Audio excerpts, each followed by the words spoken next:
வளல் media நேயர்களுக்கு அன்பு வணக்கங்கள். இன்று நம் கேள்விகளுக்கு பதிலளிக்க வந்திருப்பவர் தமிழ் தேசிய பேரியக்கத்தின் துணை பொதுச் செயலாளர் திரு அருணபாரதி அவர்கள். வாங்க அவர் சொல்வதை கேட்போம். வணக்கம் சார். வணக்கம் சார். இப்போ பார்த்தீங்கன்னா பெங்களூர் கிரைசிஸ், பெங்களூர்லேயே தண்ணி இல்லை, சமூக ஊடகங்களாக இருக்கட்டும் இல்லை மெயின் ஸ்ட்ரீம் மீடியாவாக இருக்கட்டும், எங்கே திறந்தாலும் இதே பேச்சு தான் பேசிகிட்டு இருக்காங்க. இதோட உண்மைத்தன்மை என்ன? இதற்கு பின் ஏதாவது அரசியல் காரணங்கள் இருக்கா? அதான், பெங்களூரில் தண்ணி இல்லை என்பது ஒட்டுமொத்த நகரத்திலும் தண்ணீர் இல்லை என்ற அளவுக்கு தான் நம்ம பொருள்பட புரிஞ்சுக்கொள்கிறோம். ஊடகங்கள் அப்படி வந்துகிட்டு இருக்கு. ஆனால் என்னென்னா, பெங்களூரினோட ஒரு பகுதிக்கு தான் தண்ணி இல்லை, முக்கால்வாசி தண்ணி அவங்க இருக்கக்கூடிய மக்களுக்கு கிடைச்சிட்டு தான் இருக்குது. இன்னும் அந்த அளவுக்குலாம் நிலைமை மோசமாக போகலை. ஒரு பகுதியினருக்கு இல்லை என்பது உண்மைதான். அதே நேரத்தில் அது முழுவதுமாக காவேரினால் அது கிடையாது. காவேரி தண்ணி இல்லாதனால அந்த மாதிரிலாம் ஒன்றும் கிடையாது. காவேரியில் அந்த அணைகள் நிரம்பி தான் இருக்குது. அணைகளில் போதுமான அளவு பாதிக்கு பாதி தண்ணி இருக்குது. இப்போ அணையில் அவங்களுடைய புள்ளி விவரங்களே சொல்லுது. இன்றைக்கி பெங்களூர் சந்திக்கக்கூடிய நெருக்கடி என்பது வழக்கமாக எல்லா நகரங்களும் சந்திக்கக்கூடிய ஒரு நகரமயமாக்கல் கொடுக்கக்கூடிய நெருக்கடி தான். இப்போ பெங்களூரு நகரத்தை பொறுத்த வரைக்கும் பார்த்தோம்னா, இன்றைக்கி அந்த நகரத்தில் 285 ஏரிகள் இருந்த அந்த இடத்துல இன்றைக்கி 40-50 ஏரி தான் இருக்குது உயிரோட. கிட்டத்தட்ட 200 ஏரிகளை காணடிச்சிட்டாங்க. ஏன்னா பெரிய அளவில் மக்கள் குடியேற்றம், கிட்டத்தட்ட 1.5 கோடி பேர் இருக்கிறாங்க இப்போ பெங்களூர் நகரத்தில் மட்டும். அப்போ பெரிய அளவில் இண்டஸ்ட்ரீஸு, மக்கள் குடியேற்றம்லாம் நடந்து குடியிருப்புகள்லாம் பெருகும்போது அதற்கேற்ற வகையில் இவங்க நீர் வசதிக்கு இவங்க திட்டமிடணும். இதுக்கு தண்ணீருக்கான திட்டமிடணும். இப்போ 1800களில் இருக்கக்கூடிய பெங்களூர் கட்டமைப்பெல்லாம் ஆராய்ந்து பார்க்கணும் அப்படின்னா, அங்கே இருக்கக்கூடிய ஏரிகள் வழியாக கிட்டத்தட்ட 35 டிஎம்சி தண்ணீர் தேக்க வைக்கக்கூடிய அளவிற்கு பெங்களூரில் வாய்க்கால்களோ அப்புறம் இந்த ஏரி குளங்கள்லாம் வெட்டப்பட்டிருந்துக்கு 1800களில். இன்றைக்கி எவ்வளோ இருக்குது அப்படின்னா 5 டிஎம்சி தான் இருக்குது. கெப்பாசிட்டி அவ்வளோதான். அந்த 5 டிஎம்சியில் 1.2 டிஎம்சி அளவுக்கு தான் தண்ணியை இன்றைக்கி அவங்க தேக்கி வைக்கலாம். மற்ற இடத்துக்கெல்லாம் பார்த்தோம்னா என்ரோச்மெண்ட் இருக்குது. இதெல்லாம் யார் சொல்கிறது அப்படின்னா, இந்திய அரசு நிர்வாகமே பல்வேறு கணக்கெடுப்புகள் எடுத்து அவங்க சொல்கிறாங்க. இந்தியன் இன்ஸ்டியூட் ஆஃப் சயின்ஸ் அவங்க சொல்கிறாங்க, சென்டர் ஃபார் என்விரான்மெண்டல் சயின்ஸ் அவங்க சொல்கிறாங்க.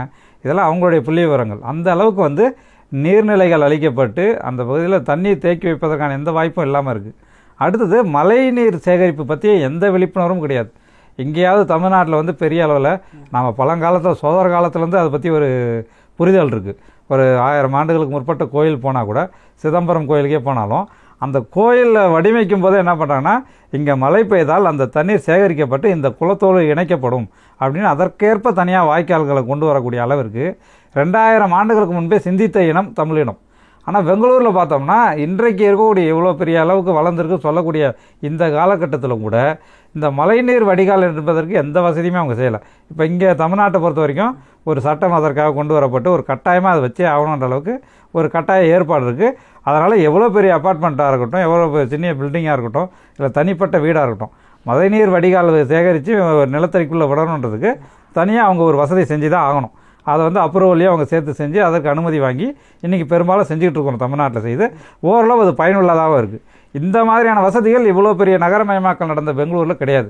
அப்போ இதெல்லாம் இல்லாததுனால என்ன ஆகுதுன்னா, நீர்நிலைகளும் இல்லாமல் போனதுனால, அடியில் இருக்கக்கூடிய நிலத்தடி நீரும் இல்லாமல் போனதுனால ஒரு வறட்சியை இன்றைக்கி பெங்களூர் சந்திச்சிருக்கு. அதுதான் உண்மை. ஆனால் இதை என்னன்னா காவிரியோட முடிச்சு போட்டு தப்பாக பேசிக்கிட்டு இருக்கிறாங்க. இல்லை, கர்நாடக முதலமைச்சரே சொல்கிறாருல்ல, இதை காரணம் பற்றி தானே சொல்கிறாரு, ஒரு சொட்டு நீர் கூட தமிழ்நாட்டுக்கு தர முடியாதுன்னு. இதை எப்படி பார்க்குறீங்க? அதான், இப்போ 2018ஆம் ஆண்டு காவேரியில் இறுதி தீர்ப்பு கொடுத்தாங்க. சுப்ரீம் கோர்ட்டு இறுதி தீர்ப்பு கொடுத்தாங்க. இப்போ அந்த தீர்ப்பில் அவங்களே சொல்கிறாங்க, 33 டிஎம்சி அளவிற்கு தண்ணீரை நீங்கள் பெங்களூர் குடிநீருக்காக எடுத்துக்கொள்ளலாம்னு சொன்னாங்க. அந்த தண்ணீர் என்பதே நமக்கு வர வேண்டிய தண்ணீர். ஏன்னா நமக்கு கொடுக்கப்பட்ட இறுதி தீர்ப்பில் 192ன்னாங்க. பிப்ரவரி 2007 காவேரி தீர்ப்பாயம் 192 தான் தமிழ்நாட்டுக்குன்னு சொன்ன உடனே அது வேண்டாம், அது ரொம்ப ரொம்ப குறைவானது அப்படின்னு சொல்லி தான் நாம் சுப்ரீம் கோர்ட்டுக்கே போகிறோம். இப்போ ஒன்று அந்த 192 கொடுக்கணும், இல்லைனா அதை விட அதிகமாக கொடுக்கணும். அதுதான் நம்ம கோர்ட்டுக்கே போகிறோம். ஆனால் அங்கே போன பிறகு கோர்ட்டில் என்ன பண்ணுறாங்கன்னா, பெங்களூரு வளர்ந்து வரக்கூடிய நகரம், அதனால் என்ன பண்ணுறீங்க அப்படின்னா, இதிலேருந்து தமிழ்நாட்டு 192லேருந்து எடுத்து பெங்களூருக்கு கொடுத்து தமிழ்நாட்டு தண்ணீரை 175.25 குறைச்சிட்டு 177.25 குறைச்சிட்டு அந்த தண்ணீரை பெங்களூருக்கு சேர்த்து 33 டிஎம்சின்னு கொடுக்குறாங்க. இது 2018 கொடுக்கப்பட்ட தீர்ப்பு. அந்த தீர்ப்பை செயல்படுத்தக்கூடிய வகையில் கூட பெங்களூருக்கு பைப் லைன் போடணும், அவங்க இன்னும் போடலை. அதில் ஒரு 25 டிஎம்சியை கூட காவேரியிலிருந்து பெங்களூருக்கு எடுத்துக்கொள்ள முடியாத நிலைமை தான் இன்றைக்கும் இருக்குது.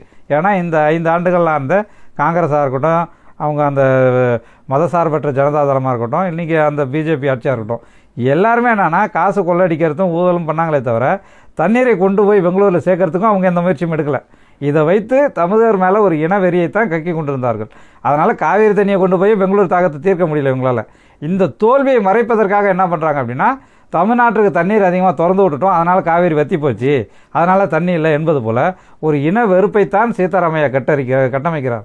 அதனால தான் ஒரு சொட்டு தண்ணீர் கூட தரமாட்டேன், உச்சநீதிமன்றம் சொன்னாலும் தரமாட்டேன், மத்திய அரசு சொன்னாலும் தரமாட்டேன்னு சொல்கிறார். ஒரு அரசமைப்பு சட்டம் என்ன சொல்கிறதோ அதை நிறைவேற்ற வேண்டிய இடத்துல இருக்கிறவர் தான் ஒரு முதலமைச்சர். ஒரு மாநிலத்துடைய முதலமைச்சர் வேலை என்ன? அரசமைப்பு சட்டம் என்ன சொல்லுதோ அதை செயல்படுத்தணும், சுப்ரீம் கோர்ட்டு என்ன சொல்லுதோ அதை செயல்படுத்தணும். அப்படி மேலே இருக்கக்கூடிய அரசு நிர்வாகம் சொல்லக்கூடியதை கேட்க வேண்டிய இடத்துல இருக்கிறவர். அப்படி இருக்கக்கூடியவரே நான் இதை ரெண்டுத்தையும் மதிக்க மாட்டேன் அப்படின்னு சொன்னால் அரசு நிர்வாகமே அங்கே கவிழ்ந்து போச்சுன்னு பொருள். அந்த அளவுக்கு இனவெறியோட கன்னடர்கள் இருக்கிறாங்க. அதுதான் சீதாராமையாவுடைய அந்த பேச்சின் மூலமாக வெளிப்படுது. அதாவது அவரோட அறிவிப்பு வந்து இந்திய இறையாண்மைக்கே வந்து எதிராக தான் இருக்குது. அப்போ வந்து மத்திய அரசு வந்து இங்கே வந்து தலையிடணும்ல. ஏன்னா இந்தியா நம்மலாம் ஒரே நாடு அப்படின்னு சொல்கிற போது மத்திய அரசும் வந்து மௌனம் தான் வந்து காத்துட்டு வராங்க இந்த அவரோட அறிவிப்பில் வந்து. இதை எப்படி பார்க்குறீங்க மத்திய அரசோட நிலைப்பாடு? அதான் இப்போ சீதாராமையா வந்து அப்படி பேசணும்னு நிர்பந்திக்கிறது யாருன்னா கர்நாடக பிஜேபி தான். கர்நாடக பிஜேபி தான் சொல்கிறதுக்கு நீங்கள் ஒருவேளை காவிரியில் தண்ணீரை திறந்து சட்டப்படி அவங்களுக்கு என்ன தண்ணீர் வரணுமோ அதை திறந்து விட்டீங்க அப்படின்னா தமிழ்நாடு வந்து ஒரு தற்கொலை நோக்கி செல்லும் என்று அறிக்கை கொடுக்கறது யாருன்னா பிஜேபி செயலாளர் அந்த மாநிலத்தை செயல்படுத்திக்கிட்டு போராட்டம் பண்ணுறாங்க. அவங்க அந்த அணைகளுக்கு முன்னால் போய்ட்டு விவசாயிகளை கூட்டு போய் பிஜேபி தான் திறக்கக்கூடாதுன்னு போராடுது. இதை பிஜேபி தலைமை ஆதரித்து வேடிக்கை பார்க்குது. பிஜேபி போராடுறாங்களே, இப்போ வந்து சட்டப்படி உச்சநீதிமன்றம் கொடுத்த தீர்ப்பு, அந்த தீர்ப்பின்படி தமிழ்நாட்டுக்கு தண்ணீர் போவதுதான் சரியானது நீதியானதுன்னு பிஜேபி தலைமை சொல்லணும்ல. ஆனால் பிஜேபி தலைமையும் என்னன்னா ஒரு தமிழின பாகுபாடோடு நம்ம வஞ்சிக்கணும். காங்கிரஸாக இருந்தாலும் சரி, இல்லை நம்ம பிஜேபி கட்சியாக இருந்தாலும் சரி, தமிழர்களை வஞ்சிக்கிறாங்களா அவங்கள நம்ம ஆதரிப்போம். இப்போ இதே கேரளாலே எடுத்துக்கோங்களேன். கடந்த காலத்தில் பார்த்தோம்னா காங்கிரஸ் ஆட்சியாளர்கள் இருந்திருக்கிறாங்க, கம்யூனிஸ்ட் ஆட்சியாளர்கள் இருக்காங்க. இரண்டு பேருமே பார்த்தோன்னா பிஜேபிக்கு எதிரான அரசியல் நிலைப்பாடு கொண்டவர்கள். அவர்கள் செய்யக்கூடிய எல்லா அநீதியையும் இதே பிஜேபி அரசு தான் ஆதரிச்சிட்டு வந்திருக்கு. முல்லைப்பெரியார் பிரச்சனையில் முல்லைப்பெரியாரில் அவங்க என்னென்னலாம் அடாவடி பண்ணமோ பண்ணுறாங்க. இன்றைக்கு கூட அந்த அணையில் வந்து நேரடியாக நம்மளால் வந்து மின்சாரம் இயக்க முடியும். மின்சாரம் இருக்கு பாருங்கள். இன்றைக்கு கூட டீசல் மோட்டார் வச்சு தான் அந்த ஒரு அணையை இயக்கிட்டு இருக்கிறாங்க. மின்சார இணைப்பே கொடுக்கப்படலை. எவ்வளோ 200 வருஷமாக. ஏன் அந்த அளவுக்கு இனவெறியோடு மலையாளிகள் நம்ம நடத்தி கொண்டு இருக்கிறார்கள். இவ்வளோ தீர்ப்பு உச்சநீதிமன்றத்தில் வந்தும் கூட முல்லைப்பெரியார் தீர்க்க மதிக்க மாட்டேன், பேபி அணையை செப்பனிட விட மாட்டேன், அதிகாரிகள் போனால் கைது பண்ணுவேன்னு சொல்லிட்டு அடாவடித்தனத்தை மலையாளிகள் கேரள அரசின் வழியாக செஞ்சுட்டு இருக்கிறாங்க. அந்த இனவெறி பார்வையை, இனவெறி செயல்பாட்டை ஆதரிக்கக்கூடிய இடத்துல தான் காங்கிரஸும் பிஜேபியும் அது சென்ட்ரல் கவர்மெண்ட்டில் இருந்தாங்கன்னா ஆதரித்து செஞ்சுட்டு இருக்காங்க. அந்தமாதிரி தமிழர்களுக்கு யாரெல்லாம் எதிராக இருக்காங்களோ, அதுபோல் இப்போ ஆந்திராவில் பார்த்தீங்கன்னா அணை கட்டுறாரு ஜெகன்மோகன் ரெட்டி. 22 கிலோமீட்டர் தான் வருது ஆந்திராவில். அந்த 22 கிலோமீட்டருக்குள்ளே 26வது தடுப்பணை கட்ட போகிறார். அப்போ 22 கிலோமீட்டருக்குள்ளே 26 தடுப்பணை கட்டுறாங்கன்னா அவங்க எவ்வளோ பெரிய கட்டுமானங்களை செஞ்சு தடுத்துருக்குறாங்க. அதனால தானே இந்த செங்கல்பட்டு தாண்டி வரும்போது பாலாறு எப்போவுமே மணல் மேடை காய்ச்சலிக்குது. சென்னைக்கு வரவங்க எல்லாருக்கும் தெரியும். இன்னும் அது எப்போ பார்த்தாலும் மணலாக இருக்குது. பாலாறு தண்ணி ஒரு சொட்டு கூட வரலை. ஏன்னா 26 தடுப்பணை அங்கே கட்டியிருக்கிறாங்க. இந்த 26 தடுப்பணையும் அங்கே இருக்கக்கூடிய தெலுங்கு தேசம் கட்சியாக இருக்கட்டும், இல்லை ஒய்எஸ்ஆர் காங்கிரஸ் கட்சியாக இருக்கட்டும், முன்னால் காங்கிரஸ் கட்சியாக இருக்கட்டும், அவங்க செய்யும்போது சட்டவிரோதமாக நீதிமன்ற தீர்ப்புகளையும் ஒப்பந்தத்தை மீறி தான் செஞ்சுட்ருக்குறாங்க. ஒரு முறை கூட இது டெல்லியில் இருக்கக்கூடிய ஆட்சியாளர்களாக அவருக்கு தண்டிக்கப்பட்டதோ கேள்வி கேட்கப்பட்டதோ கிடையாது. இப்படி யாரெல்லாம் நம்மை வஞ்சிக்கிறார்களோ, தமிழ்நாட்டை பாலைவனமாக்க துடிக்கிறார்களோ, இவர்களையெல்லாம் அரவணைத்து செல்வது தான் டெல்லி ஆட்சி. அதனால் பார்த்தோம்னா சீதாராமையா பேசினாலும், அரசமைப்பு சட்டத்தை மீறி செயல்பட்டாலும், அவர் எதிரி கட்சியான காங்கிரஸில் இருந்தாலும் கூட தமிழரை வஞ்சிக்கத்தானே இப்படிலாம் பேசுகிறாங்கன்றதால டெல்லி ஆட்சியாளர்கள் அமைதி காப்பார்கள், வரவேற்பார்கள். அதுதான் நடக்குது. இல்லை, மக்கள் என்ன சொல்கிறாங்கன்னா, நீங்கள் வந்து கர்நாடகா அணை கட்டுது, ஆந்திரா அணை கட்டுதுன்னு சொல்கிறீங்க, 22 கிலோமீட்டரில் 26 தடுப்பணை கட்டிட்டாங்கன்றீங்க, நீங்கள் ஏன் அணை கட்டலை? தமிழ்நாடும் சரி, தமிழக அரசும் சரி, உங்கள் மேலே நீங்கள் எவ்வளோ பிழையை வச்சுக்கிட்டு நீங்கள் அணை கட்ட மாட்டீங்க, நீரை தேக்க மாட்டீங்க. ஆனால் பக்கத்து ஸ்டேட்டுக்காரை வந்து நீரை தேக்கிறத வந்து நீங்கள் வந்து ஒரு குறையாக சொல்கிறீங்கன்னு மக்களே சொல்கிறாங்கன்றாங்களே, இதற்கு உங்கள் கருத்து? அதான் இப்போ நம்ம பகுதியும் அவங்க பகுதியும் கொஞ்சமாவது ஜியாகிரபிக்கலாக பார்க்கணும். இப்போ என்ன நமக்குன்னா, ஆசியாவிலேயே சமவெளி பகுதியை அதிகமாக கொண்ட ஒரே இடம் காவிரி டெல்டா மாவட்டம் தான். அந்த காவிரி டெல்டா பகுதியில் ஆசியாவிலேயே சமவெளி பகுதி அதிகம்.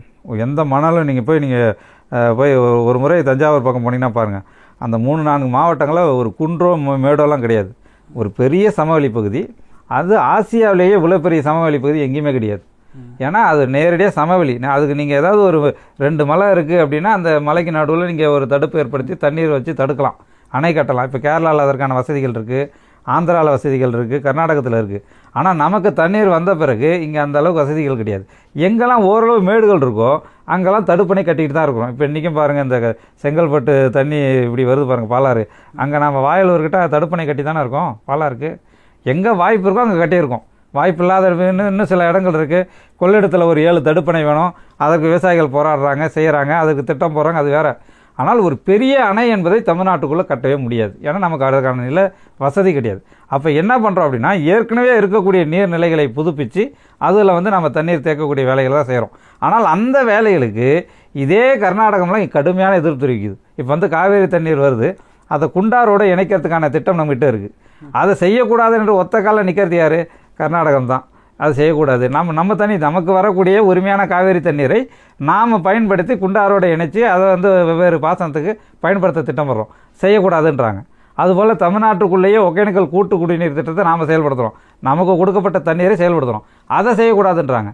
அப்போ தமிழ்நாட்டுக்குள்ளேயே நாம் காவிரியை பயன்படுத்துவதற்கு முழுமையான திட்டங்கள் போட்டால் கூட கடுமையாக எதிர்ப்பு தெரிவிக்கிற இடத்துல தான் அவங்க இருக்கிறாங்க. அவங்க ஒன்றும் யூட்டிலைஸ் பண்ணலை நீங்கள் அப்படின்னு யாரும் சொல்ல முடியாது. நம்ம பண்ணிட்டு தான் இருக்கிறோம். ஆனால் அதற்கேற்ப விகிதத்தில் இன்னும் நிறைய கட்டுமானங்களை உருவாக்கணுன்றதெல்லாம் உண்மை தான், செய்யணும், அதை நம்ம மறுக்கிறதில்ல. ஆனால் செய்ய நினைத்தாலும் கூட தடுப்பது யாருன்னா அதே கர்நாடகத்தில் இந்த குறையை சொல்லிட்டு இருக்கிறவங்க தான் தமிழ்நாட்டில் வந்து தண்ணியை பயன்படுத்த மாட்டாங்க. நம்ம கையில தான் இருக்குது. தமிழ்நாட்டுக்குள்ள நம்ம தூர் வாடுறதுலையோ அணைகள் கட்டுறதுலையோ யாரும் தடுக்க முடியாது. அவங்க செஞ்சுட்டு தான் இருக்கோம், அறிப்பு வேணா கொடுக்கலாம், அதை தவிர அவங்களால என்ன பண்ணுவாங்க? இல்லை அதெல்லாம் நம்ம செஞ்சுட்டு தான் இருக்கிறோம். அதில் குறைகள் இருக்குது, அதில் ஒன்றும் நம்ம குறைகளே இல்லைன்னு சொல்ல முடியல. திமுக அதிமுக ஆட்சியாளர்களை பொறுத்த வரைக்கும் என்னென்னா, காவிரி போன்ற பாலாறு போன்ற நதிகளில் ஒரு பெரிய அளவில் மணல் கொள்ளை அடிக்கணும் என்பதுதான் அந்த கொச்சிகளுடைய ஒரே குறிக்கோள். இப்போ செந்தில் பாலாஜிலாம் யார்? மணல் கொள்ளை வழியாக பெயர் எடுத்தவர். அதுபோல் ஒரு 10 செந்தில் பாலாஜி கிடைத்தார்னா இந்த தமிழ்நாட்டு மக்களை ஓட்டால் காசு கொடுத்து எந்த ஓட்டு வேணாலும் போட வைக்கலான்ற ஒரு நினைப்பு திமுக அதிமுக திராவிட கட்சிகள்கிட்ட இயல்பாக இருக்குது. அதனால் என்ன பண்ணுறாங்க அப்படின்னா, இதில் ஒரு மெத்தனை போக்கு இருக்குது. ஆனால் மக்கள் அந்தந்த பகுதிகளை போராடி தனித்தனியாக போராடி அங்கங்கே மணல் கொள்ளையை தடுப்பதாக இருக்கட்டும், தடுப்பணை வர வைப்பதற்கு செயல்பாடுகள் இருக்கட்டும், இந்த மாதிரி செஞ்சுட்டு தான் இருக்கிறாங்க. அப்போ இன்னொரு உலக அரசியல் பேசுபவர்கள் மத்தியில் என்ன சொல்கிறாங்கன்னா, கிளைமேட்டிக் சேஞ்சோட எஃபெக்ட் தான் அது. அதாவது இந்த ஆண்டு சென்ற ஆண்டோட வெயிலும் சரி மழையும் சரி குளிரும் சரி ரொம்ப அதிகமாக இருக்கும்ன்றாங்க. அதனால தான் பெங்களூரில் இந்த மாதிரி பிரச்சனை வருது. பெங்களூரில் மட்டும் இல்லை, தமிழ்நாட்டில் இந்த மாதிரி பிரச்சனை வர போகுதுன்றாங்க. அப்போ இந்த ஆண்டு காவேரியில் பிரச்சனை மிக பெரிய அளவில் வருமா? அதனால் தமிழர்களுக்கு எந்த மாதிரி பாதிப்பு ஏற்படும்? குறிப்பாக கர்நாடகாவில் உள்ள தமிழர்கள் மீண்டும் ஒரு தாக்குதலுக்கு உள்ளாக்கப்படுவார்களா? அதான் இப்போ நமக்கு தமிழர்கள் உலகத்தில் எந்த மூலையில் இருந்தாலும் ஒரு பெரிய பிரச்சனையில் தான், சிக்கலில் தான் இருக்கும்.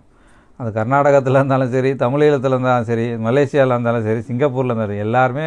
ஏன்னா நமக்கென்று நம்மை பாதுகாக்கக்கூட ஒரு வலிமையான அரசு கிடையாது.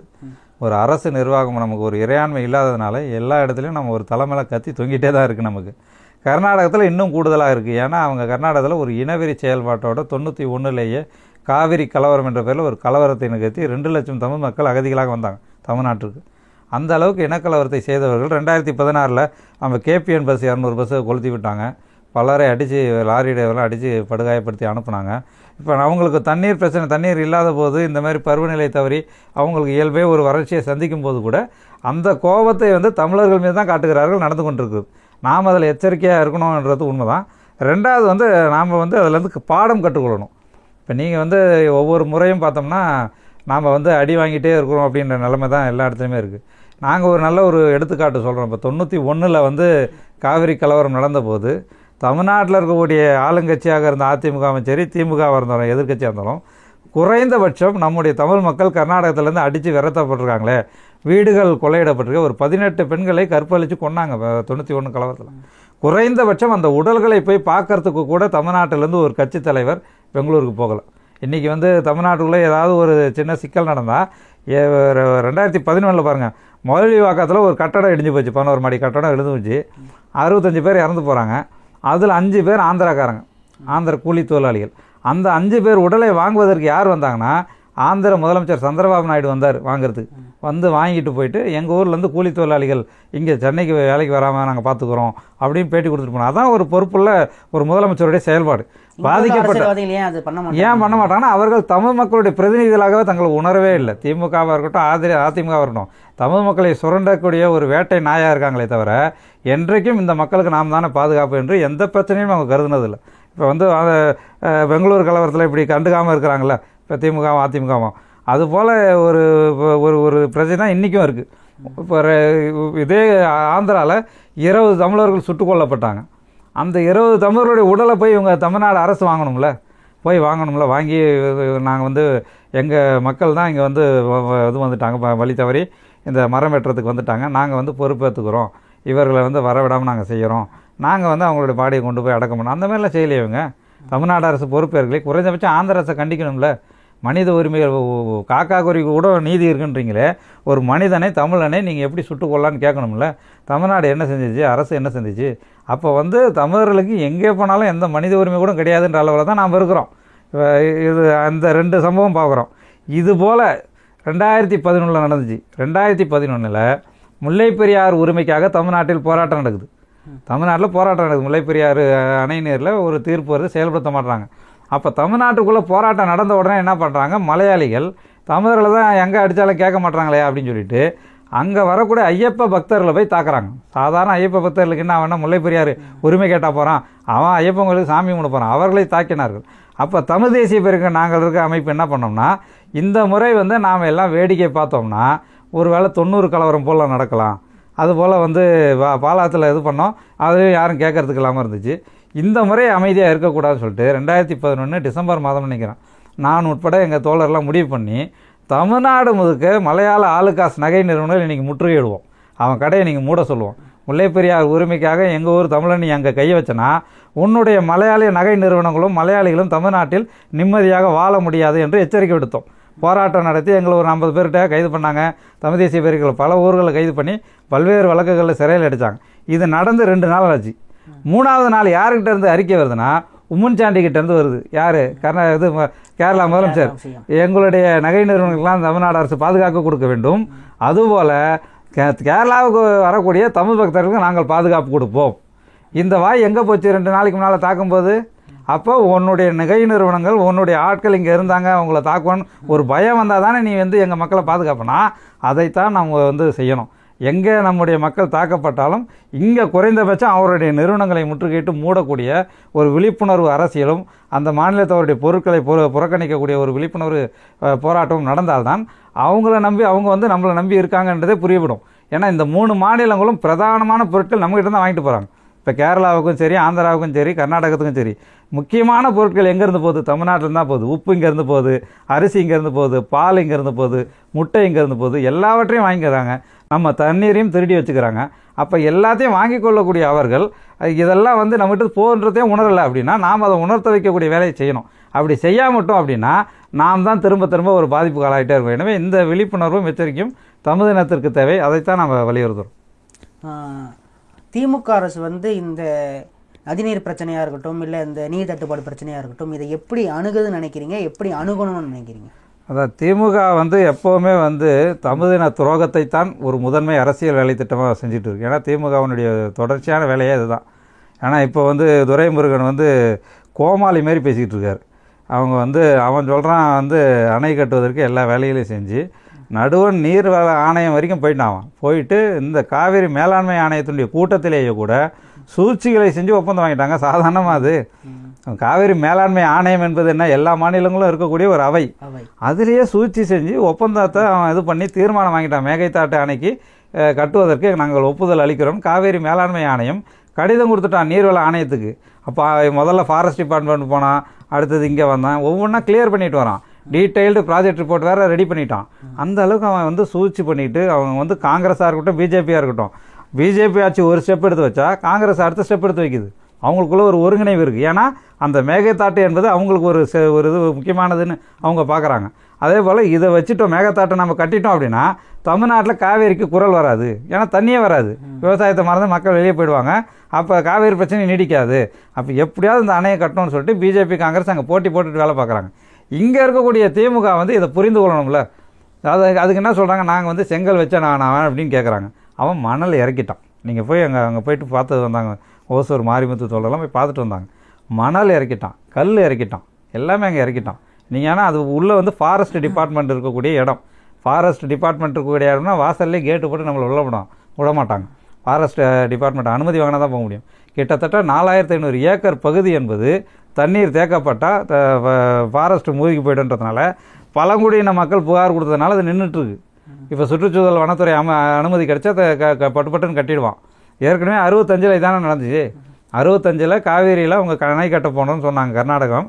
அது கட்டக்கூடாதுன்னு சொல்லிட்டு 72 இதே கலைஞர் கருணாநிதி அவர்கள் ஆட்சி காலத்தில் வழக்கு போட்டாங்க. வழக்கு போட்டு ஏன்னா ஒப்பந்தத்தை மீறிய செயல். யார் ஒப்பந்தம்?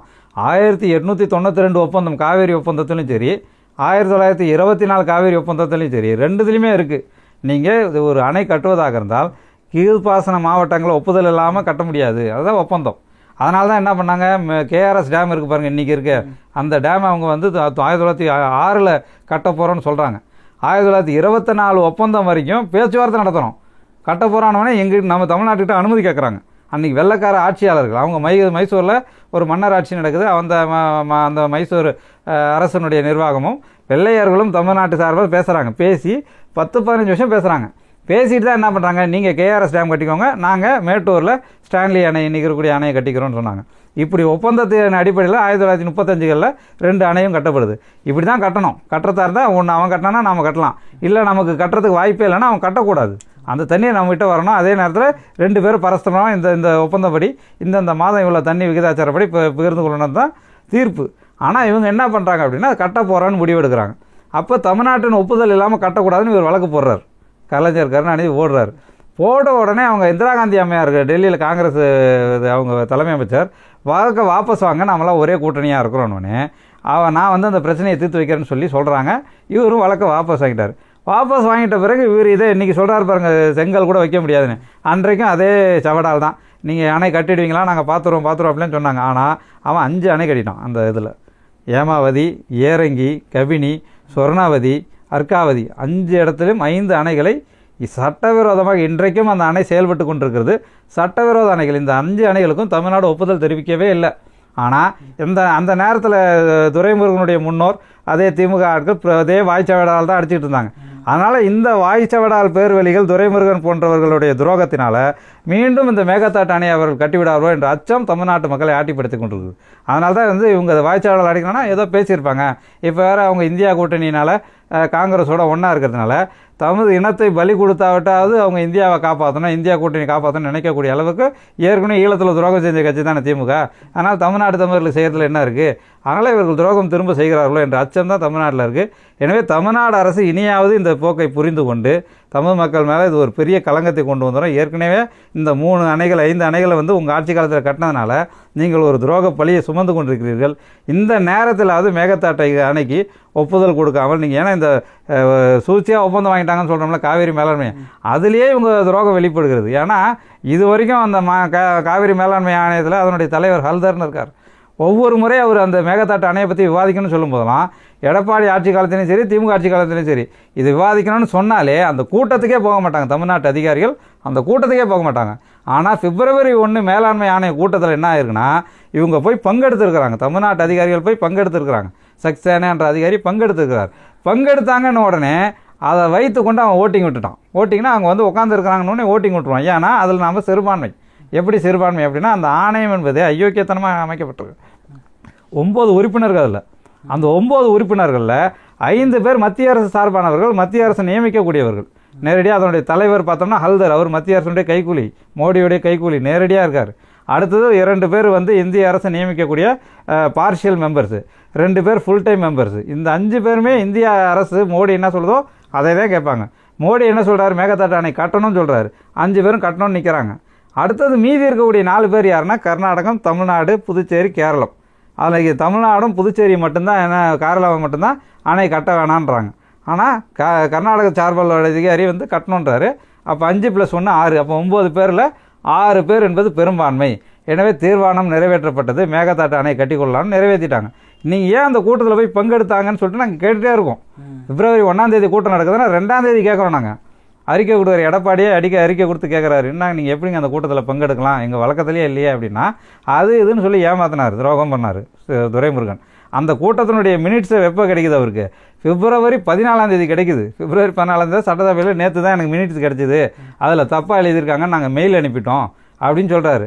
ஆனால் பிப்ரவரி 7 ஆங்கில இந்து ஏட்டில் இந்த மாதிரி நடந்துச்சுன்னு பத்திரிகை விலாவரியாக மினிட்ஸை பற்றி போட்டாங்க. பிப்ரவரி 7 ஒரு ஆங்கில இந்து நிருபருக்கு கிடைக்கக்கூடிய மினிட்ஸு பிப்ரவரி 14 வரைக்கும் உங்களுக்கு கிடைக்கலன்னா நீங்கள் ஏதோ செஞ்சுருக்கிறீங்க, ஏதோ வேலை பார்த்துருக்கிறீங்க, ஒரு துரோகத்தை தமிழ்நாட்டுக்கு செஞ்சுருக்கீங்கன்றது தான் பொருள். இன்றைக்கி பார்த்தோம்னா ஏதோ நாங்கள் செங்கல் வைக்க விட மாட்டோம், எங்களுக்கு தண்ணி எப்படி பெறணும்னு தெரியும்னு சொல்லிட்டு வாய்ச்சவடால் அடித்து கொண்டிருக்கிறார்கள்.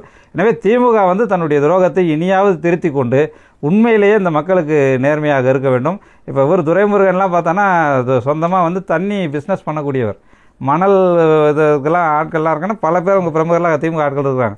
இவங்கள தான் வாழ வைக்கணும்னு நீங்கள் நினச்சிங்கன்னா அழிந்து போவீர்களாக தான் நடக்கும். இவர்கள்லாம் உங்களுக்கு கூட இன்றைக்கி இருக்கலாம், நாளைக்கு இருக்கலாம். ஆனால் காலங்காலமாக உங்களுக்கு ஓட்டு போட்ட மக்கள், தமிழ்நாட்டு மக்கள், அவர்களை அழிக்க நினைக்கணும்னு நினச்சிங்கன்னா கட்சியை கரைந்தது போகும். அதுதான் நடக்கும். ஏன்னா தமிழ் மக்கள் எல்லாத்தையும் பார்த்து தான் இருக்கிறாங்க, இப்படி நடக்குது, எல்லா கட்சிகளும் என்ன பண்ணுறாங்க பார்த்து தான் இருக்கிறாங்க. எனவே திமுக அரசு தன்னுடைய துரோகத்தை திரித்து கொண்டு இனியாவது மேகதாட்டு அணை கட்டுவதை உறுதியாக எதிர்த்து அதற்கான செயல் திட்டங்களை இறங்க வேண்டும் என்பதுதான் என்னுடைய வேண்டுகோள்.